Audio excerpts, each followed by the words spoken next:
and welcome to Plot Twisters. This is a podcast where we take movies and twist the plot to see if we can make them better, and if not, angstier. At the moment, we're talking about teen movies from the 90s. On this episode, Reality Bites from 1994. I'm Anders, and I was told there'd be no math on this exam. I'm Emma. Welcome to the Maxi Pad. And that's what I'll be saying at the start of every episode. Welcome to the Maxi Pad. Welcome to the Maxi Pad, yeah. It's our new podcast, the Maxi Pad. We talk about large-sized furniture, because everything's maxi and it's a pad. Oh, I get it. And it's like, look at this chair. It's so big, it doesn't even fit through the door. This is really interesting. Maybe we'll talk about it, but this is the first time we've watched a movie from the early 90s that was set in the early 90s. Yes. And I can't wait to hear what you thought of it. But before we do that, would you like me to give you a rundown of the 1994 classic, Reality Bites? Reality Bites. Yes. Bite this. But it's not about computers. Reality Get it? Bites. Bites. Reality has bitten. So here's the plot of Reality Bites. You got 4 friends. Have I? No. Nice. Sorry, in the film. Sorry, carry on. You got 4 friends, and they're so happy because they've graduated college. So happy that they have like a little bit of like a celebration on the top of a roof. Personally, I was worried that one of them was going to fall off the roof. Oh, no, the whole 100%. time.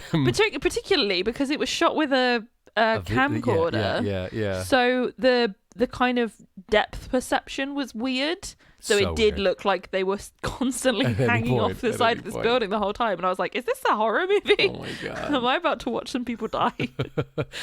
No, you're about to watch some people slack off for about an hour and a half and be slackers and also be a bit greasy. But some of them might fall in love. Spoiler alert. Here are the 4 friends. You got Lelena, played by Winona Ryder. You got Troy, played by Ethan Hawke.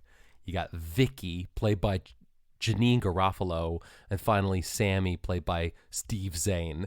And I guess the main story is about Lelena and Troy and whether or not they really do love each other, because they're sort of together and they're sort of not. And it's kind of like, I don't know, their whole relationship just kind of reminded me of the 90s where people would get together and get high and eat pizza and maybe like yell at each other about how they don't understand poetry enough or whatever. Right. Wow, what a time to be alive. It really was. And then, but so anyway, so yeah, there's a love story going on with Lelena and Troy. Janine Garofalo's character is just trying to like get on with her life, so she becomes the manager of the Gap, and that's cool because she can make enough money to pay rent, but everybody makes fun of her because she works for like corporate America. You got Sammy, who's there, I think, is just a guy to sort of make jokes in the background, but also his storyline is that he is gay and comes out to his parents. Too bad they didn't really focus on that at all. Yeah. Somewhat sidelined there. Somewhat sidelined. And then the final kind of main character that we meet a little bit, in the middle of the movie is, it's Ben Stiller, because Ben Stiller, star of Meet the Fockers, is also in Reality Bites.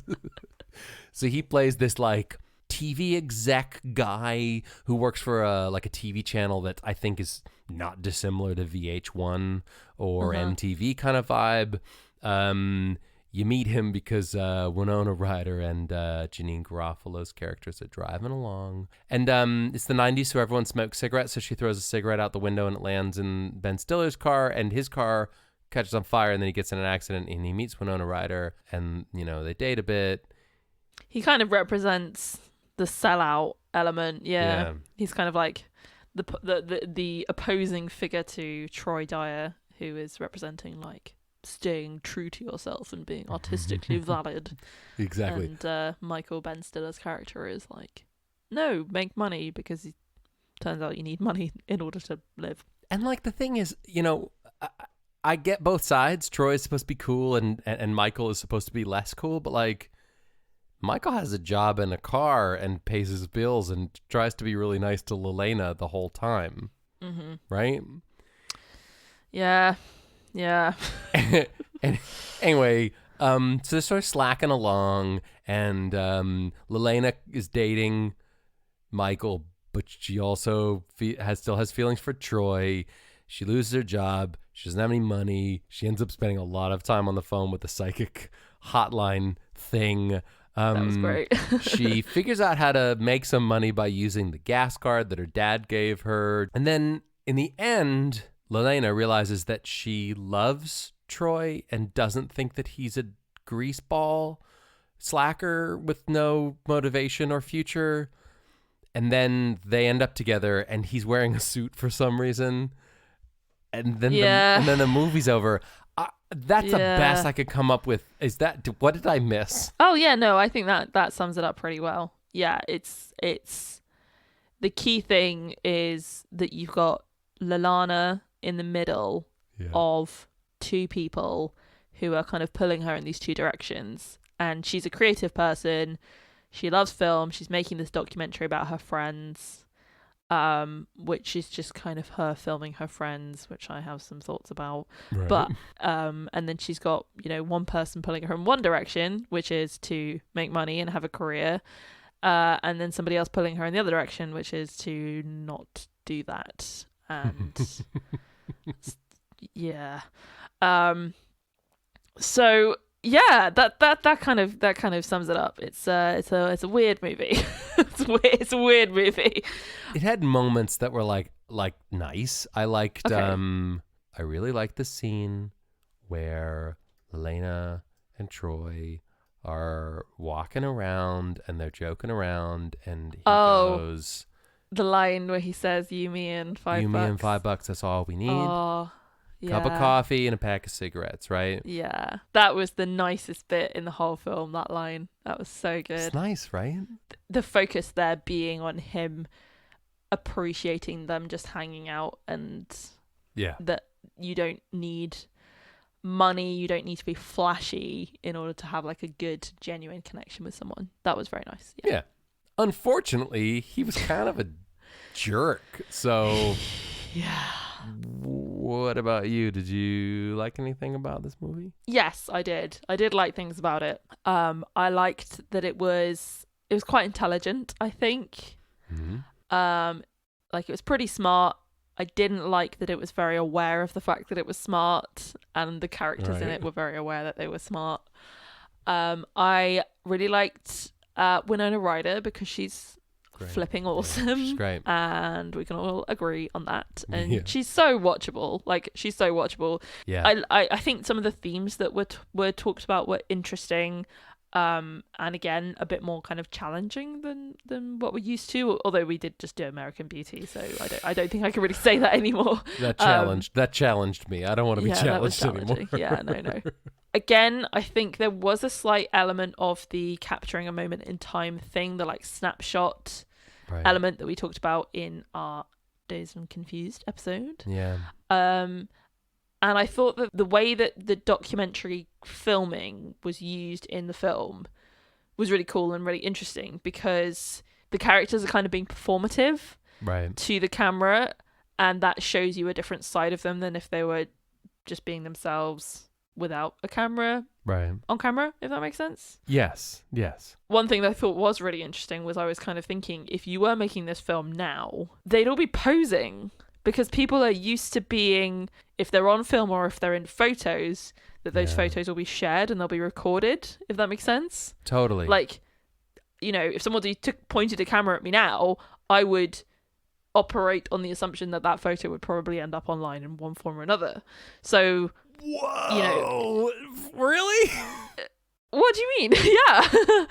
Like, I don't know, like for like Snapchat or whatever, like even just something in it is like it's going to be shared. I don't have that impulse. Sorry, continue. I don't have that impulse, but that's so interesting. Well, different ages. Oh my God. Wow. And plus, if people share it on the internet, who cares? My grandma will see it. That's it. Right? But I'm not saying that I'm like out there like trying to look nice all the time, because well, I mean, I am, you but always, like, you but, always look nice, Emma. Thank you. But it's more than that. It's like there's a self-awareness that I think people who are my age and younger have around being on camera in one way or another. Yep. Like I said, it's not even like I expect every time somebody points a camera at me, it's going to end up on Facebook. Right. It's more just like it could, and that behavior is trained into me.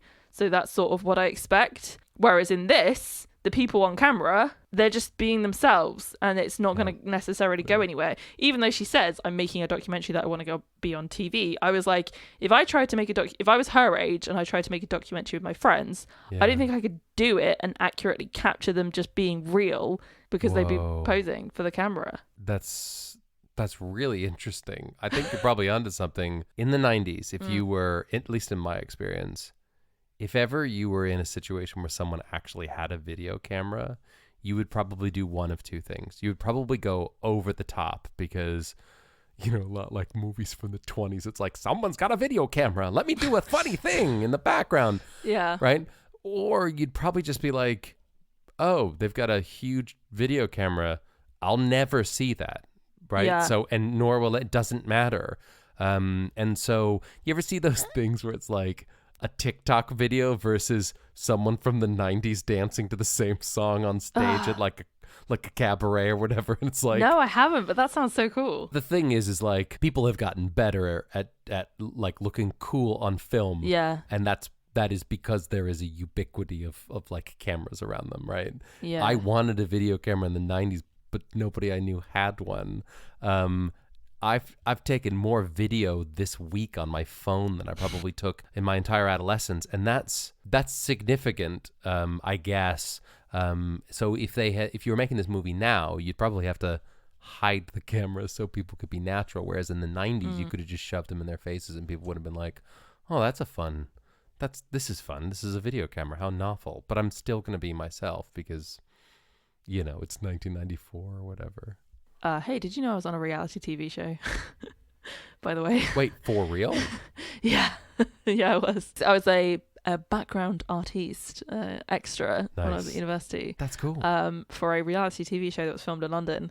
And I saw behind the scenes of how these shows are created. And it's a real misnomer calling it a reality TV show. Because Am I right? It's not real, at all.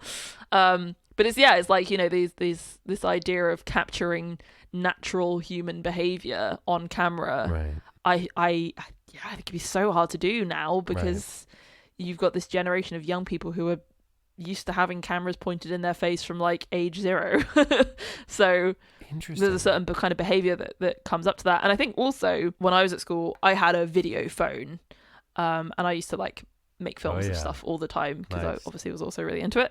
And a lot of my friends used to really hate it because they kind of feel quite self-conscious. I think there's a self-awareness that you get by looking at yourself all the time. I'm finding it a lot at the moment because I'm spending my entire life on like Zoom. I'm staring at my own face way more than anybody should. Right. And it gives you this self-consciousness that I don't think you're meant to have, and this self-awareness that is very, very strange and makes you, I think, act differently. So different time, man. So, but like maybe that's what the movie was about, though, right? So like the movie was called Reality Bites. Yep. And Lelena was trying to capture reality through her like sort of, mishmash like video. And that was what she thought reality was. But then Ben Stiller comes along. And then he's like, this is what reality is. It's all about eating pizza. And then Troy's like, no, this is what reality is. Right. And no, exactly. Yeah. Okay. They're all trying to out reality each other. Oh my goodness. And then like Vicky is like, no, this is reality. This is reality. Get a job at the Gap and pay your bills on time. Yeah. And then Sammy's whole thing was like, this is reality. I don't know how to My life is harder than yours. My life is harder than yours, and I don't know how to come out to my parents. But then I decided to, and then they just cried for a long time. Yeah. Very bad representation of an LGBTQ plus character, I think it's worth saying. Well, not very bad, but just it's a constant sidelining and, they only exist to act as emotional support for the primary straight characters. Just want to get that in there because it's a bad thing and it happens a lot. Yeah. So, have you ever heard of the term tsundere? Do you want my honest answer, or do you want my riffing it answer? Just riff it, man. Hey, riff it. This is a fun podcast. We do fun stuff. We riff off each other. Riff it. Oh yeah, man. Tsundere. I've definitely. Yeah. I wrote the book about it. It's called Tsundere. Get used to it because it's here to stay.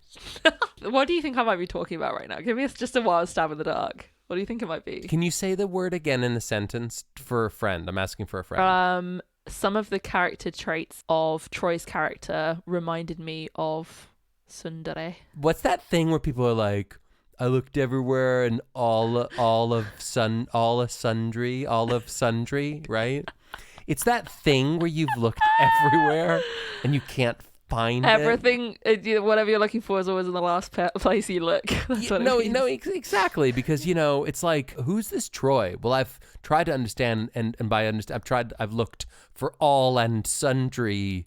Yeah. Is that what it is? When you've looked everywhere no. for Troy's character, and you can't find it because he's complicated. No, that's not it. No, that's totally wrong. But good try. No, let me tell you what it is. Okay. It's a Japanese term, right? From anime and manga. Okay. It's essentially a word that's used to refer to a character who starts off as difficult, unlikable, temperamental, and then slowly over time reveals a more friendly side. So it's like a bad guy who slowly becomes a good guy. Yeah. It kind of made me think of this because Troy, he does this thing that, again, you kind of see it a lot in relationships. I think we talked about it a little bit in our Cruel Intentions episode, right? Which is men kind of being pretty awful to women who aren't necessarily that awful back. Yeah. And then they end up together. And I think, Troy is he's a very self-centered character. He expects the world around him to conform to his ideals rather than vice versa.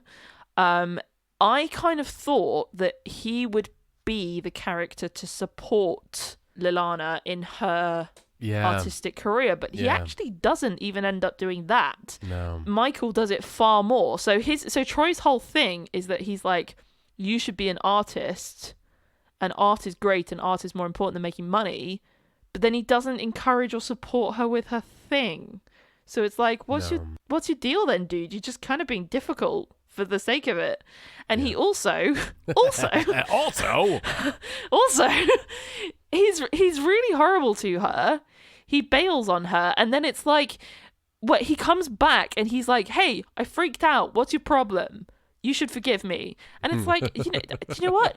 Not necessarily. I'm so sick. Not necessarily. I'm so sick of this idea of women on rehabilitation centers for messed up guys, right? It's not her responsibility to just put up with his nonsense. And, she talks a lot about him not trying and not wanting to do stuff and not getting a job. And that's, I agree with her. But that's something which is that's her character thing. But also, he doesn't show up for her. He doesn't do anything for her. Yeah. Why is she with him? I'm so angry. Michael was he's no, I don't know why is she with him because he's this beautiful slacker. I think okay, no offense to Mr. Hawke. Right. I personally don't find him to be particularly visually appealing. He doesn't do it for me. And I wonder if I thought he was more attractive, I would have liked the character more. Because I'm like, you're not even hot, dude. So let me ask you this. If it was in fact Leonardo DiCaprio in that role, would you have been more convinced by him in his relationship with Elena? If it was... I don't know. Or whomever. I don't know who you're, I don't know. Zac Efron. All right, fine. If it was Zac Efron, right? No, he couldn't pull off that role. He's too He's too clean. I don't know. Maybe that would have made a difference for me because I think he is meant to be very attractive. But I wonder if there's an element as well, which is that the things that make him attractive aren't kind of considered in the cultural zeitgeist to be attractive qualities anymore. Like, I don't think it's the thing to not care and hate the man anymore. I think it's more the thing to, like, try hard and be good at stuff. I don't know. What do you think? I think that he had a quality that is still relevant, which was he's a long-haired slacker poet who was in a band, okay? Maybe he wasn't your cup of tea. It's not my cup of tea, but I can understand that some people would want to take a big old sip of that cup of tea, if you know what I'm saying, the tea of Ethan Hawke. Hey, did you know that Renee Zellweger was in this movie? Yeah, I did. Hey, I paused and I played back about 5 or 6 times to go, is that Zellweger? Yeah, she appears for about 2 seconds and it's just the side of her face and she steals the whole film. Yeah, totally. Yeah, she did a great job. Did you know that Renee Zellweger was also in Dazed and Confused? Was she? She walks by those guys when he's talking about the high school girls outside of the pool hall. All right. All right. How crazy is it going to be when we go back and rewatch all these films and Renee Zellweger is on all of them? Turns out Renee Zellweger is in every single movie. Do you remember in Never Been Kissed? Yeah, when, the teacher? That was Renee Zellweger. That was Renee Zellweger, exactly. And like, they're all like, wait a minute, isn't that Renee? Yeah, but she was wearing a wig, so nobody noticed. You remember that film American Beauty? Yeah. You know they have roses in it? Those roses? They were Renee Zellweger. Yeah. What people don't don't realize, she's a very versatile actress. Yeah, exactly. And she also can create rose petals from her hands. She's talented, and no one will ever dispute that, ever. Yeah. She was also in American Pie. Who was she? 5 of the main characters and the pie. All 5 of the main characters. Yeah, exactly. She was the American. She was America. She played America in American Pie. I feel like I'm losing my mind. I'm not. I'm fully stuck in reality. Bites. You know what they say about reality? It bites. It's interesting, like, the specific time of life that this film addresses, like, is one that I think is not very much, that isn't talked about very much, which is, like, that, like, horrible sinking moment where you graduate college or university and you are in the real world, and it's like, oh, I've been institutionalized up until now and suddenly I have nothing. And I thought this whole thing about her being the valedictorian and that being a big deal, and she made this really big hopeful speech about her principles, and then it's like, principles? Huh! Nah. And then they're just kind of empty. Like, I definitely remember that being a thing, you know, just literally straight after leaving university, you just kind of are like, oh, I'm just an adult now. Oh my God, I have to do stuff. Like, did you have a similar time where you felt that way? Yes, most of my 20s. Right? When does that end? When did the 20s end? I mean, when does the part where you feel like, oh my God, what am I doing, end? Well, here's when it happens. There's this moment when when you get promoted for the second time in your career, right? Yes. And up until that point, you're super nervous because in the back of your mind, you're thinking, my band's demo tape might actually get picked up at some point, right? Mm-hmm. And you're also thinking, it's fine that I don't own a house because I'll just keep renting forever and it'll be fine. And if not, Mom will help me and it'll be fine. And then you're also thinking, I'll get a shorter haircut, you know, because I think it's cool, but I sort of wish my hair was still long, kind of a thing, right? So anyway, so you're getting that promotion and you're thinking, this is good, right? I'll have more money for cool stuff, right? I can do more cool things with my time because I have money now. Exactly. Spend more money on beer and go to more concerts. But then what happens is the optimism, which is an uplifting thing, and the crushing weight of the world, which is a down pushing thing. They come together and they form what's called life's sandwich, right? Yeah. Okay. I've heard this term before, and I've often wondered what it meant. So this is good to understand. Have you ever heard of a panini? Yes, I have. Yeah, like the sandwich, but Italian. Exactly. It actually comes from the Latin word for life's responsibilities. Right? And when the life's responsibilities crush you down into like a thin little slice of mozzarella. Exactly. The pressure creates both stress and sadness, but it also creates a hot, delicious meal.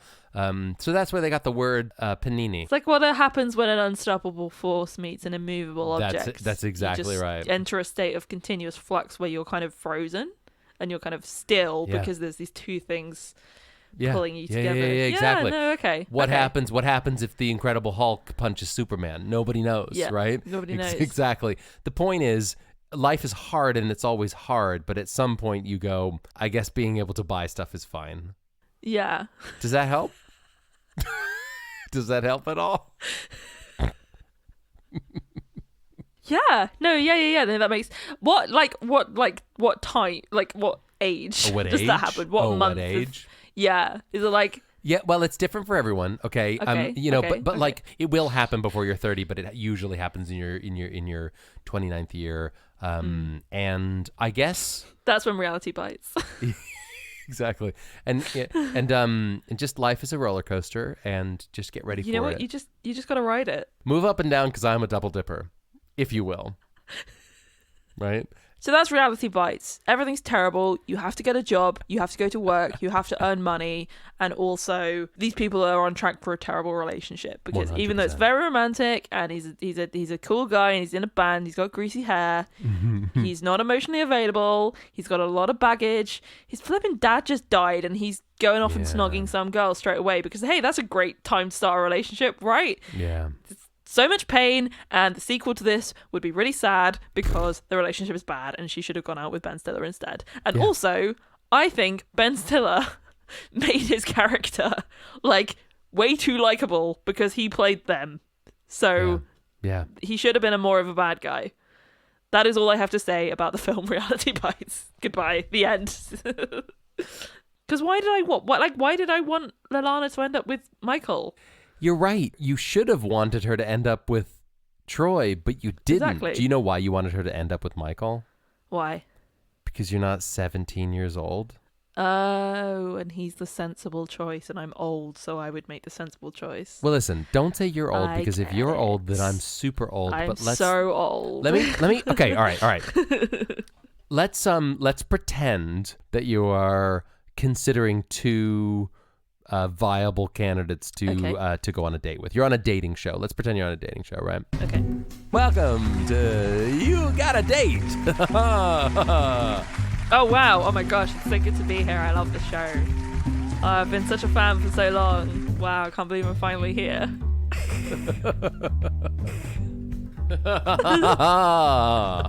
All right, Emma, you got two bachelors to choose from. Ooh, how exciting. Oh my gosh. So in this round, you get to ask each bachelor one question. Okay. Bachelor number one.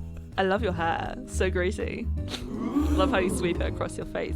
Thanks. I haven't cut it since 1989. Thanks. I'd love to know, if you were going to take me out on a hot date, where would you take me? Well, money's kind of like a thing for me, in that I don't have any, because I don't believe in the man, but I do believe in poetry. So on our date, we would walk around a fountain and have a couple cups of coffee and good conversation. Yeah. Oh, okay, cool. I don't really have an outfit for that, so just throw on whatever. I mean, the greasier the better. Ripped jeans and maybe have like a moth-eaten cardigan I can pull out from under my bed. Cool. Okay, great. Thanks. Batch number 2. Same question. So, hey, I gotta probably take you to Swank, which is a new restaurant in town, super modern. Hillary. Yep, Hillary's restaurant. She made it, and she's going places. And this place, boys do cry because the food is so good. It's like a Tex-Mex tapas fusion. I like emotionally available men. Well, I do know how to cry, and I do own a TV station. Oh, that's cool. So you have money so you can buy the stuff that I want, and I wouldn't have to worry about bills. I own my house, I have a car, I have a stable job, and several suits and ties. Wow. And you really like Planet of the Apes. I love Dr. Zaius. Hey, this is Troy. Money's just a concept. Guys, don't get caught up in money. You're phonies. Come see my band. Hey, that's my bike. Great. Well, it was good to be here. I've really enjoyed my time on the show, so thanks for having me. And I'm actually going to choose neither of you because I need more time to learn who I am and find myself. So I'm actually going to go get myself a job, pay for my own trip to the Bahamas, and then I'm going to go figure out who I am and go traveling probably. And I'll come back and join the show in 5 years, and let's see if you have anyone better for me.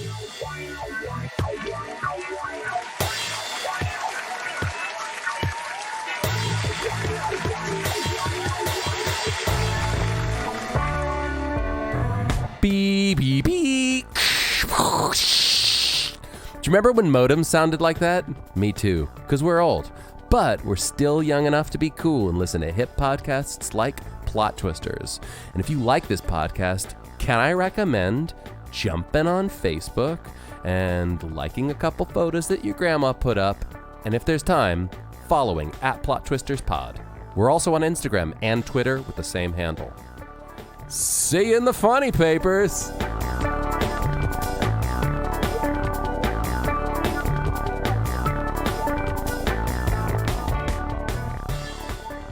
So here's what I'm thinking, right? So what if, for example, there are 2 parallel universes happening concurrently? 2 parallel universes. No. One universe and another universe that is parallel. Universe. Okay, right. Sorry. Okay. Well, they're both parallel, technically. Right. But yes. Right. There are 2 universes. There are 2 universes. They are parallel. Okay. Yep. And they all are inhabited by the same 4 friends. Okay. Okay. But Lelena's camera, for some reason, when she uses it, films the alternate, the other universe, wherein Troy and Sam and all those guys are different, right? Yes. And why are they different, Emma? What's different about the alternate universe? What's different? So parallel universe. I mean, what's the dramatic question here in this movie that we're making? Is it a movie? It's a movie for now, at least. I'd like it to be. I think it's a movie, and I think the dramatic question, at least if you ask in 1994, Ben Stiller director, Reality Bites, is which of these dudes is Lelena going to end up with? So it's still a love thing. It's still a romance thing. Yeah, but exactly. We need to work the camera into that. Okay, cool. So how about this? How about this? Everything's the same. But we have these 2 parallel universes. Yes. In one of them, Troy is as he is in the film Reality Bites, and Michael is also as he is in the film Reality Bites. In universe number 2, something happened differently at some point to change the course of history and change their character development. Yeah, I know what happened. Yes. You in the front. Right. So me. Hello. Hi. Yes. You know that. You have a question? Well, I have an answer to the question. What happened? The critical difference between reality A and reality B, right? If you will, is in reality A, Troy eats the candy bar and is fired from the gas station job, but in reality B, he doesn't eat the candy bar. As a result, he stays working at the gas station, and that's where he meets the person who ultimately offers him the job of CEO of the poetry society where the he secret underground secret- poetry the society. Dead Poets Society, if you will, where he meets the man who tells him his future. And what happens is in reality B, he doesn't get fired from his job, and for some reason gets a much better job as a result, and becomes a grown up. And maybe I can't remember the way round that these things happen in the film, Right. but like maybe Lallana goes in to buy cigarettes, and because he's there, she forgets to buy the cigarettes. So when she's driving, she doesn't have a cigarette, so she doesn't flick the cigarette into Michael's car, so he doesn't crash and they don't meet. But instead, what happens is he's on the phone, and then like because he doesn't stop to meet her, he has a pitch, and then he doesn't have anything for the pitch, so he gets fired, and then he becomes like the burnout guy. Right. And then, right. So this is reality B we're in here, and Michael is like, he's like he doesn't handle being unemployed and being, like outside of like society's expectations, right, with as much aplomb and finesse as Troy. So he gets really angry, and he gets really like. He's really fed up with the world, and he's just furious, and like it's much more of a kind of I had all this potential and the world has let me down, and I'm really angry about it, and I'm rather than like existential like, oh, there's no point to trying, he's like, I did try and I got let down. I'm furious. She's got all the tapes, she's watching the tapes back, and then she like hits rewind, and then the like VCR, it like starts smoking, and it goes like oh snap. Right. Then she hits play, and then when she's playing it, it's the alternate reality version, and the VCRs are connected, and they like transmit the footage somehow. Yeah. No, I get that. So what you're saying that's just like my visual director's vision that I'm seeing for that particular. No, I really like it. Part of the film. So she's got all these tapes, okay, and she's trying to make the documentary, and what she realizes is, in the tapes, it's one world, and in reality, it's another world. But if she hits a special rewind button on one of the VHS heads, the VCR heads, it swaps, right? Mm-hmm. Yeah, Magic VCR. Yeah, that's what the film's called now. It's called Magic VCR. And Lalena's choice is, do I live in reality, right? Or do I get obsessed with these tapes in which I'm watching a reality show of my life? Yeah. But it's an alternate version of my life from another reality that I can't access, and she gets like addicted to it. What's funny is, it's really funny, right? So, and that actually is in keeping with Lalena, because we know that she got obsessed with talking to the fortune teller, and so she's very susceptible. So she's in the editing room, and she genuinely has a choice to make, which is, if I stick with reality A, I can go with Michael. He's successful. He's put together, right? Maybe he doesn't really get my vision, but he's a good dude. Or she can somehow, through this transporting VCR, go to reality B, wherein Troy more or less becomes the same dude, right? Right? Driven, successful, whatever, right? But I think it could be really interesting if she can't go to the other reality. She can just see it. Because let me ask you a question. Yes. If I said to you right now, hey, I have a VCR tape of an alternate universe of your life. Back in 1999, there was like one time where you were like, I don't know, right? You were late for school one day. I was late for school one day in 1999. Right? What happened? Because I don't know why. Somebody flicked a cigarette in your car or whatever. I have a videotape of the timeline of your life in which that didn't happen. Would you want to see it? Great question, and I'm really glad that you asked me. The truth is, I would watch that with vigor. Do you know why? Yeah. Why? Because I'm a curious fellow. I'm curious like a cat, right? That's why they call me the cat. And they do call you that, yep. And I would like They do. They call me that. You should see my bicep tattoo. It's a picture of a cat, and it says, "They call me the cat." They call me the cat. Curious cat. Here's the thing. Because I'm curious like a cat. Yeah, exactly. And on my back, and on my back, it says meow! Exclamation point. It says meow! Exclamation point. Yeah. And then there's a series of emojis, and they're all the cat faces. All the different ones, even the one with the hands on his face. Yeah. And then underneath, underneath all of that, it says, "They call me the cat because I'm curious like a cat."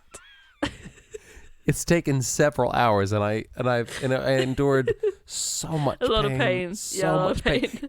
And it's a shame because somebody only called you that once. One time. And you loved it. You loved it, and you're like, this is a great nickname. This is me now. And you got it tattooed on your back and on your arm. And I know. And on my legs. The next time you saw that person, you were like... Yeah. They didn't even remember what about it. that nickname? And they were like, what nickname? They were like, what are you talking about? I said, you call me the cat, right? Because I'm like a cat. And they said... I didn't say that. I said, like, we call you the bat because you swing like a bat. What's fine is tattoo removal services are rapid and ubiquitous in our society. So one correction later and I am the bat, right? Because I hit hard and always swing true. Yeah. And you hang upside down to sleep. Sorry. So my question... Yes. To answer your question, would I watch the tape? Yes, I would, with vigor. Because I would love to see what could have happened, ultimately knowing that that's a moot point. Would you watch the tape? I don't think so. For real? Why not? Yeah, I don't think so. Why not? Because I don't know. I'd worry. You don't want to know? Happy and successful. We're all successful in our alternate universes, and we're all miserable as well. It doesn't matter. But if you watched it and you were miserable, would you feel better about yourself? Would you be like, yeah, for sure. Right. Okay. Fine. Yeah. You know that thing where Schadenfreude, right? You know.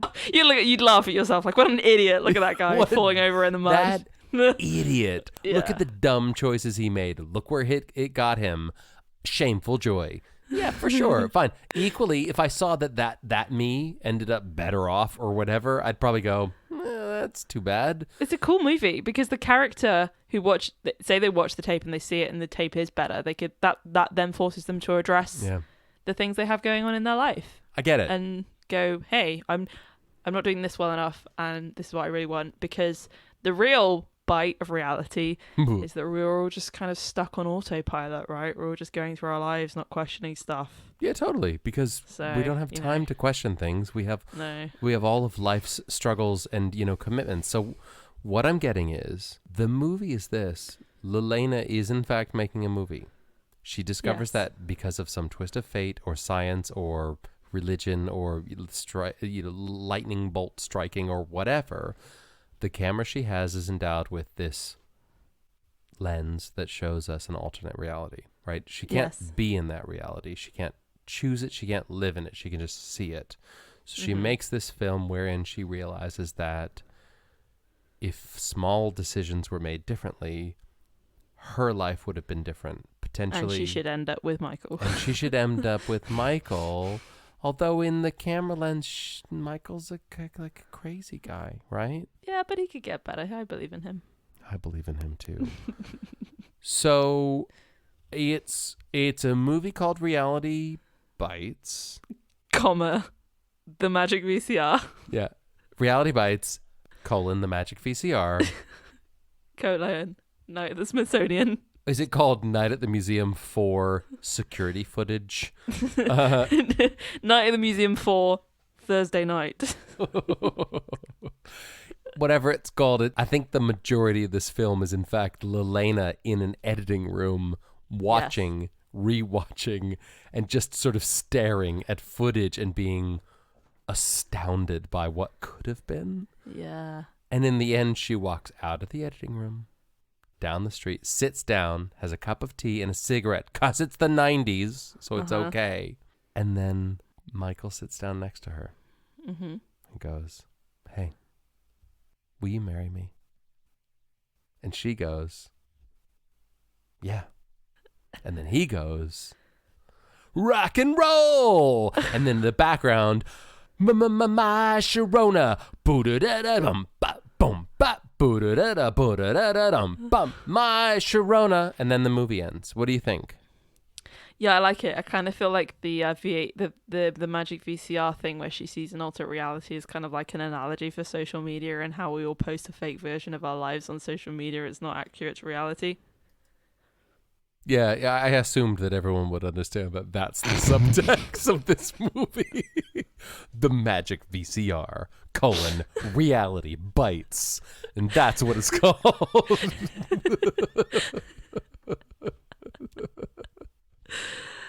Cool, done. So, Emma, there's only one more thing we need to do, and that is we need to rate this film. Okay. I would love to know, on a scale of 1 to 5 stolen Snickers bars, how many Snickers bars would you give the film Reality Bites? I don't really like Snickers. I would give this film 3 Snickers bars because it's a pretty smart movie, but I didn't like the central romance. I think, this is one of those ones where, like, I just didn't like it. It wasn't my generation. I didn't really understand these people. It's not for me. So, but it's interesting. Hey, it's interesting to see, different people living their lives, which is what we can do through the magic of cinema. Exactly, so, exactly. 3. How about you? I don't know. Probably 3 as well. When I was 17, I thought this movie was smart, interesting, and really fit in with my worldview. 20 years later, hey, Ethan Hawke, you need to take a shower, bro. You're greasy. You're being a jerk to Winona Ryder. And ultimately, what's this movie about? Slackers slacking? Nah.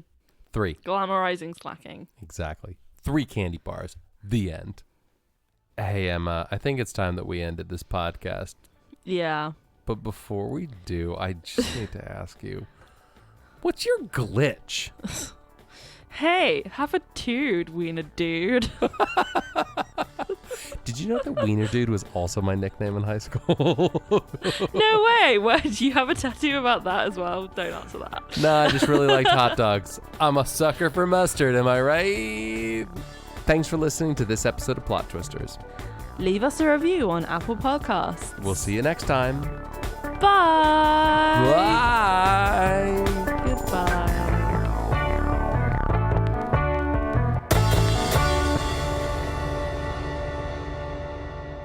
My Sharona.